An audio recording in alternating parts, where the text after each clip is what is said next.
Congresswoman Chavez DeRemier, welcome. Thank you, Senator. The Trump administration is flagrantly violating the bipartisan agreements in our appropriations law by refusing to spend money that Congress in a bipartisan manner has passed for the American people. I've been hearing about it in my home state of Washington.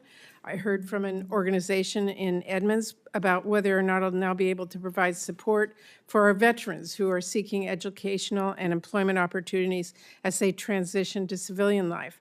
I heard from a workforce training program that operates statewide about whether they'll now be able to continue to pair workers with employers in the grocery industry. You should know that the chaos surrounding these funding freezes is causing real damage to people's lives. So I want to know, will you commit to following appropriations laws and the Impoundment Control Act? Yeah, thank you, Senator. I know we talked about this in your office as ranking member of Appropriations, and I do respect the Appropriations Committee. As a former member of Congress, I think everyone in this room who's ever sat behind that dais can understand that. Again, the President of the United States has the power to determine what he's going to do through his executive power. I am not been confirmed. I have not been read into all that. I'm asking you, will you follow the law? I will always follow the law and the Constitution. There is an Impoundment Control Act. Will you follow that law? I will follow the law and the Constitution. If you receive a directive to violate appropriations laws and withhold funding for workers, what will you do?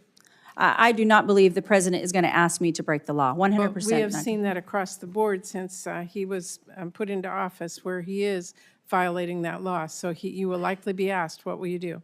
Well, it's a hypothetical. I have not talked to the President on this issue, and I do not believe— So you won't commit to following the law if the President tells you to violate it? I will commit to following the law, and I do not believe the President would ever ask me to break the law.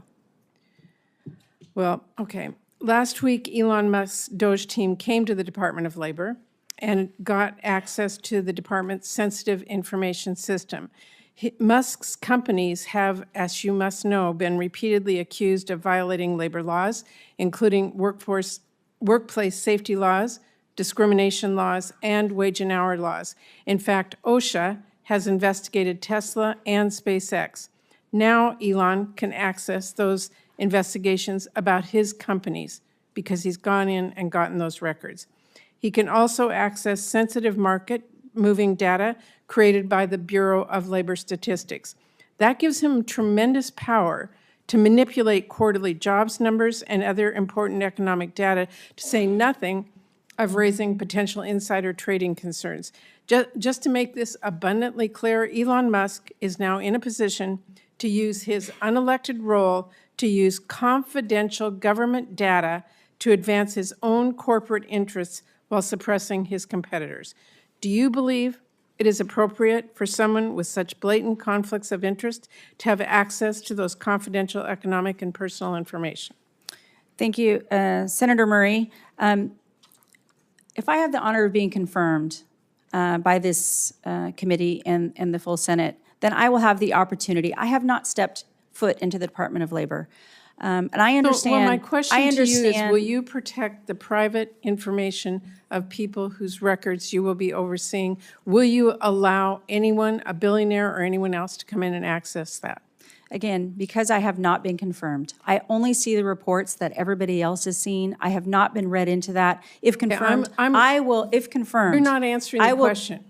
If confirmed, I will support the Department of Labor. I think it's important to support the Department of Labor, but I have not been— Will you support the private information that you will be overseeing? Will you protect that? I would protect the private information. On this issue, I have not been privy to those conversations with the President. I have seen that, and if confirmed, I commit to you that I will always protect the Department of Labor and those issues. Well, let me ask you about child labor. It's an area that I've been very worried about, the rise of child labor violations. The Wage and Hour Division at the department has actually seen a 31% increase in minors employed in violation of child labor laws since 2019. In the last administration, the Wage and Hour Division at DOL and the Solicitor's Office worked really hard to secure some really important victories against some really egregious violators. How will you make sure that the Wage and Hour Division and the Solicitor's Office work together to enforce our child labor laws in this country? Well, protecting